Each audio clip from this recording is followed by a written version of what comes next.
So I'd like to kind of call upon my first speaker, and my first speaker is the lovely, the sexy Ian Vance. Ian, all yours. Well, I'll stand up so that I don't actually fall off this stool and, cause more mayhem here. Morris is used to me causing mayhem, as you can hear from his introduction, and he and I have had an interesting time together over many years. But times change, and here we are, and we've got serious work to do. Now, I just want to present a few thoughts from the point of view of industrial R&D. Good old-fashioned guys in labs doing work, I mean, nothing, not people thinking of new ideas in the bath, or not people thinking of new ideas while they're off skiing, but actually good, straightforward getting stuff done. And I believe you can do innovation to order.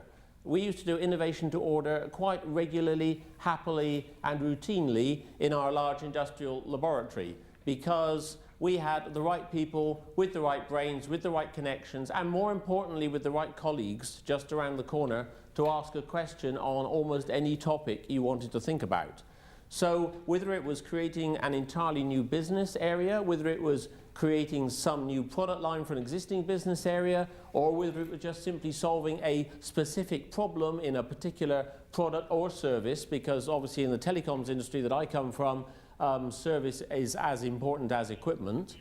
And in all of those areas, we would work from a problem. You get given a problem and you solve it. And sometimes solving it is relatively straightforward. You get some people together, you think of some ideas, you go away, you make something that works. More typically, you make something that doesn't work, and you go away again and try and make something that does work.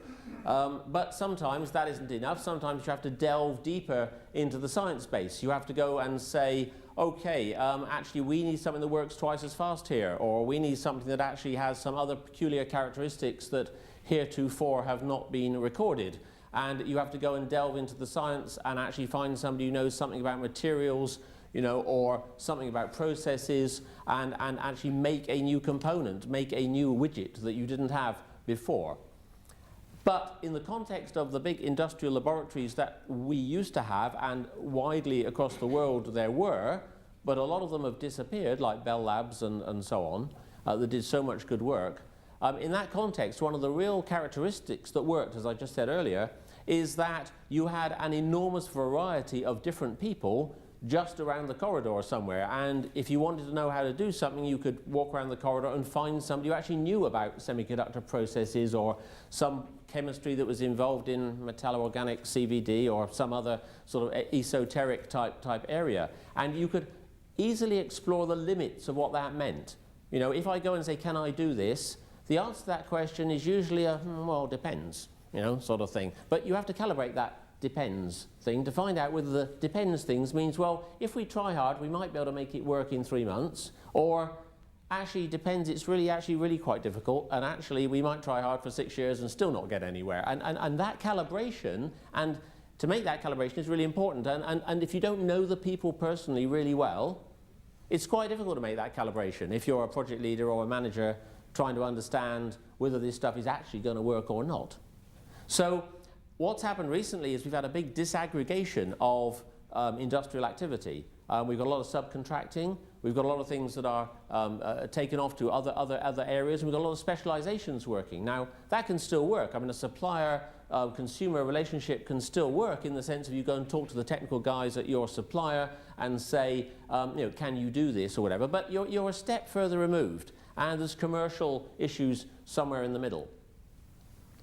So that involves collaboration, and clearly collaboration has been at the core of the EU type programs that have run over many years now, but there is an opportunity here, I think. There's a real opportunity for process innovation, of picking up the real world as we see it today in its disaggregated state, and to say, how do we put that back together again to recreate the sort of things that would have happened when we had someone just around the corner that we could go and talk to down the corridor about almost any topic that we wanted to talk about.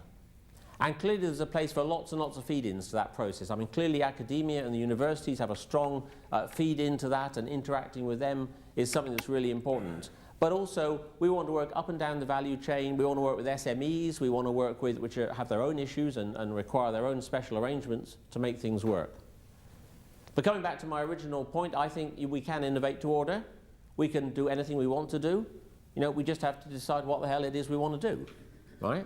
And that may be a more difficult task, but that's the challenge, I think, and we may want to talk about that later on as to, you know, what is it we really want to do anyway? What would be a good thing to do? And I don't think it's coming up with ideas. We could come up with 10 good ideas over lunch.